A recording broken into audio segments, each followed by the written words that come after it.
Você já se sentiu cansado de tentar mudar e não conseguir?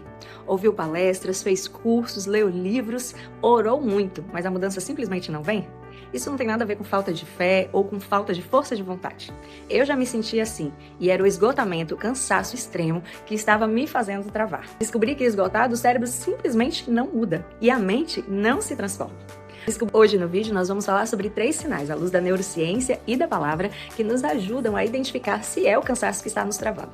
E se for, essa mudança começa agora. Vem comigo. Hoje, gente, com certeza não vou conseguir filmar no tempo real. No domingo, aqui eu tenho minha filha do meio, que ou ela está comendo um doce, ou ela está fazendo uma arte. A adolescente apareceu, ó. Eu não quero aparecer, mãe, bem típico, né? E eu tenho esse pequenininho. Enquanto eles dormem, a mãe faz o roteiro. Eu me chamo Elaine, eu sou neuroeducadora cristã, educadora, pedagoga, mãe de 3 filhos, um adolescente, uma criança e um bebê. Sou casada e atuo junto com meu esposo no ministério pastoral, dona de casa, estudante, pesquisadora. Eu entendo bem o que é cansaço extremo e talvez você esteja passando por isso.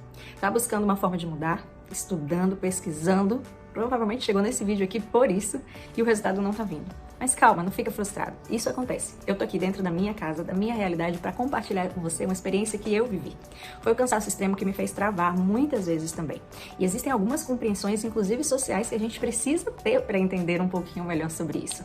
Quando nós estamos realmente cansados, o nosso cérebro não aceita mudar porque ele começa a emitir sinais de alerta, pedidos de socorro, porque a gente precisa primeiro se ajustar para que depois ele entregue a performance e o resultado que a gente está tanto procurando. Como dona de casa e mãe, muitas vezes a realidade que é comparada com as das outras é o primeiro indicativo de frustração.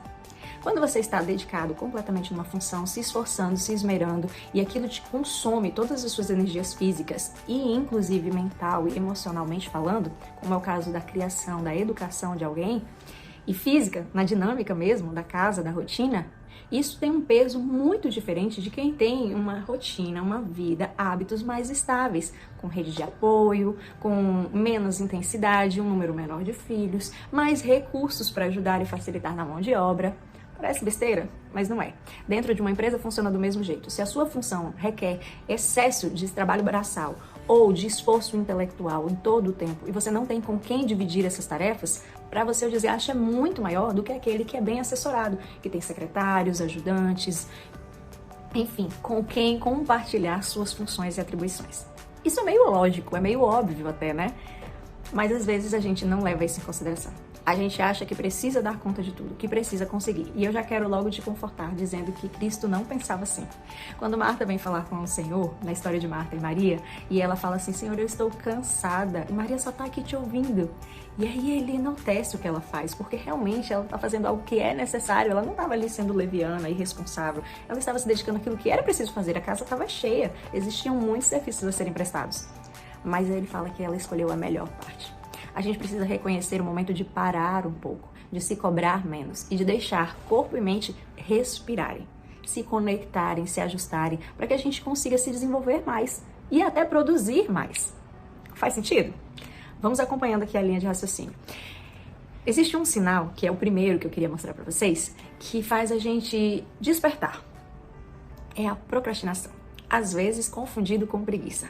Mas já fez uma lista, se programou para uma dieta ou tentou iniciar uma tarefa e de repente você trava, a coisa não anda, não acontece, você não consegue fazer, simplesmente não consegue fazer. Algumas pessoas podem olhar e falar assim, falta de força de vontade, a gente tem que se esforçar e fazer. Outras pessoas dizem, vai assim mesmo, no medo, na cara e na coragem. Às vezes a gente se culpa muito, olha no espelho e fala, não acredito que eu tô com preguiça. Talvez seja preguiça mesmo, porque tanta gente consegue e eu não. Quando o seu cérebro está sobrecarregado, ele diminui a produtividade. Vou te explicar.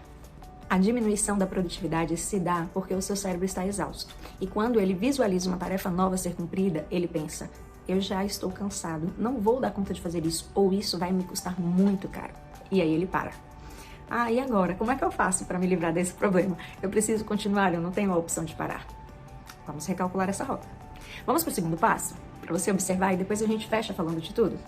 O segundo passo a ser observado é no seu estado emocional. Irritabilidade, desmotivação, emoção. Sabe quando você tá com um pavio curto e qualquer coisa te irrita e faz você explodir? Exaustão. Ou quando você chora, se ofende, se magoa, se entristece por qualquer coisa que antes você entenderia que é pequeno e relevaria, mas agora você simplesmente não consegue controlar. E ainda tem um outro extremo, às vezes é apatia. Você já tá tão cansado que nada mais faz sentido pra você.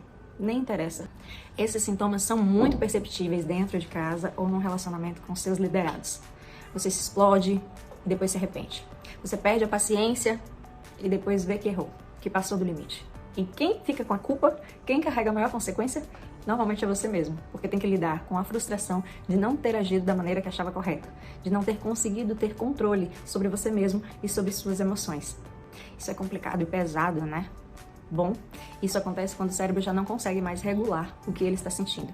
O cansaço extremo faz com que o nosso córtex pré-frontal dê uma estagnada, vamos usar esse termo.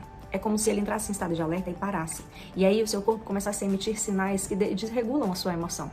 Por quê? Ele não está conseguindo mais processar as informações do mesmo jeito. Ele não está conseguindo mais interpretar as emoções que ele está recebendo para fazer com que seu poder executivo ative as suas funções como elas deveriam ser. Então sim, o seu cérebro está em colapso. Isso não é falta de amor. Se você está perdendo a paciência com seu filho, com as pessoas que convivem com você, se você está sendo deselegante, grosseiro ou emotivo demais, excessivamente emotivo, não se culpe, não se culpe mais. Entenda que isso é um desgaste de estafa mental e não um problema relacional. Um outro passo é quando o seu cérebro já está sem combustível. Sabe quando você está orando e no meio da oração lembra que tem roupa suja na máquina? Ou que não pagou aquela conta? Sabe quando você quer ler, estudar, mas enquanto você está fazendo aquilo, você está pensando nas coisas que você deveria estar fazendo enquanto está parado? Nas atividades que você deveria estar promovendo ou executando? Uma dificuldade enorme de concentração, insônia, desgaste, falta de clareza. Muitas vezes esses sintomas são até confundidos com TDAH ou algo assim. Na verdade, há uma sobrecarga mental que o seu cérebro não está mais conseguindo regular. E isso está se mostrando na sua falta de concentração, nas suas atividades, na sua memória. E você está aí, se culpando por não estar conseguindo fazer, sendo que o seu cérebro já está se esforçando para fazer além do que ele foi programado para fazer. Ele está trabalhando em horas extras. Então vamos revisitar os 3 passos? Você sabe o que fazer, mas não consegue começar. Procrastina. Você se irrita ou se emociona facilmente. Cansa só de pensar na possibilidade de ter que executar aquela tarefa. Ou simplesmente não consegue se concentrar. Terceiro sinal. Todas as vezes que você tenta fazer alguma coisa, sua mente está ocupada demais ou cansada demais. Cansada às vezes até para dormir. Vamos acabar com isso? Vamos acabar com isso agora? Se você se identifica com isso e percebe que está realmente cansado, esgotado, eu trago para você algumas respostas. Primeiro, com o aspecto da neurociência. Como eu te disse no início, quando o nosso cérebro está esgotado, quando nós estamos muito cansados, emocionalmente ou fisicamente, o nosso córtex pré-frontal, ele perde um pouco das suas habilidades para gerenciar as nossas emoções. Então a irritabilidade, a falta de concentração, a insônia, a sensibilidade sensorial, o toque, o barulho, tudo isso nos afeta diretamente e impacta na forma como nós reagimos. Não é sobre estar cansado porque eu sou impaciente. Estou cansado porque eu não gosto mais dessas pessoas ou desse lugar. Eu estou cansado porque, de fato, meu cérebro está esgotado. E agora qualquer coisa pode ativar nele reações impróprias, indesejadas. E o poder executivo, que deveria regular isso, controlar os impulsos, já não está funcionando da melhor maneira. Isso é neurológico. Isso é real, acontece dentro do nosso cérebro e não vai mudar com uma palestra bonita, com uma teoria ou com um conhecimento novo adquirido. Isso só vai mudar se nós oferecermos para o nosso cérebro o descanso necessário para que ele volte a se regular. E aí você pode agora estar pensando, tá, então temos um problema. Como eu vou fazer isso se eu não tenho chance de descansar agora, se eu não posso mudar a minha rotina? Uma curiosidade para você, você sabia que o burnout normalmente ele não traz uma cura em si, especialmente se a gente não mudar completamente o estilo de vida, se a gente não se afastar daquilo que provocou essa crise? A gente não precisa esperar para chegar lá, né? A gente tem que fazer alguma coisa antes. Eu, pelo menos, penso assim, que se a gente soubesse quanto custa a nossa sanidade e a nossa saúde, a gente faria várias coisas que agora a gente garante que não tem como fazer. No aspecto bíblico e espiritual, Deus sempre se preocupou com o nosso descanso. Lá na criação, depois de ter feito tudo, e Adão e Eva foram feitos no 6º dia, ele já reservou um dia para que eles pudessem descansar. Descansar fisicamente, emocionalmente e espiritualmente. Porque era um dia de encontro com ele, de observar a natureza, de refletir, de santificação. Queridos, Deus sempre colocou cada coisa em seu lugar. Ele não andava apressadamente. Ele parava no meio do caminho para curar quem estava ali, para conversar com as pessoas. Ele, inclusive, falou para Marta, como eu disse a você, que Maria escolheu a melhor parte. Porque tem hora que a gente realmente precisa se dedicar a ouvir, entender, acolher nossas emoções, nossos pensamentos e aquilo que está sendo ensinado pra gente. Se você não tem condições de mudar totalmente a sua rotina agora, de abrir um espaço para que você descanse, para que você gaste tempo consigo mesmo, tente fazer pequenas mudanças. Tente começar o dia com um momentinho que seja só seu, mesmo que você precise acordar um pouquinho mais cedo. Tente mudar o que você come, a hora que você vai dormir. Ou seja corajoso e abra mão de alguma coisa de verdade, para que você viva uma transformação em pelo menos um aspecto que aos poucos vai se impactar nos outros e te ajudar a alcançar a transformação que você deseja. Existem muitas coisas que acontecem na nossa mente. A palavra de Deus diz que nós somos transformados pela renovação da nossa mente. É verdade, mas normalmente nós somos seres psicossomáticos. A gente soma aquilo que é emocional, aquilo que é mental, com aquilo que é físico. E normalmente nós negligenciamos uma dessas partes. Então comece agora uma mudança no seu corpo, na sua rotina, nos seus hábitos, nas suas emoções, na sua forma de pensar. Eu não sei o que vai caber dentro do seu contexto real. Aqui em casa foi bem difícil fazer. Algumas coisinhas eu já consegui, outras ainda estou lutando muito. Por exemplo, para gravar esse vídeo, acordei de madrugada, o pequeno já tá ali me rondando, vai fazer algum barulho. Eu não tenho experiência nenhuma com o YouTube, isso aqui você tá vendo é amador, mas a gente precisa começar de algum lugar, mesmo quando parece impossível. Então comece a fazer alguma mudança, mesmo que seja pequenininha. Quando você descansar, sua alma, seu corpo, sua mente vai se renovar e você vai alcançar resultados que você deseja. Isso vai impactar nas suas relações, na sua performance, em tudo que envolve você e em todos os ambientes que você estiver. Tá bom? Não desiste de você. Isso é o mais importante. Quando você se acolher, se cuidar, você evolui. A metamorfose acontece, a transformação vem e Deus pode te usar poderosamente. Ele quer que você se cuide porque Ele cuida de você. Ele ama você. Descansa nele. Nos próximos vídeos eu vou trazer mais questões práticas e técnicas pra gente ir assimilando aos poucos a mudança que a gente quer e a vivência que a gente quer. Deixa aqui no seu comentário se você se identificou com alguma dessas áreas e o que você acha que pode fazer, que consegue fazer antes que seja tarde.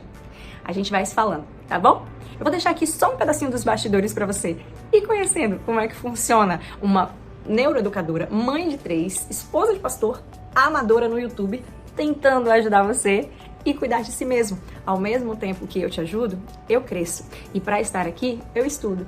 Então é uma via de mão dupla. A gente vai trabalhar junto, tá bom? Comenta alguma coisa aqui, divide o seu pensamento comigo, compartilha o vídeo para que o YouTube entenda que é relevante e assim eu possa continuar fazendo mais conteúdos. Fica com Deus, que Ele te abençoe, que você descanse nele e tenha sua mente renovada e transformada para alcançar os seus sonhos mais internos, mais pessoais, porque Ele se importa. E eu tô na torcida. Beijo! 90% do tempo aqui, com certeza eu vou deitar na minha cama real. No domingo, aí deixa eu mostrar. E aqui eu tenho minha filha do meio, e ou ela está comendo um doce, ou ela está fazendo uma arte. A adolescente apareceu, ó. Eu não quero aparecer, mãe, bem típico, né? E eu tenho esse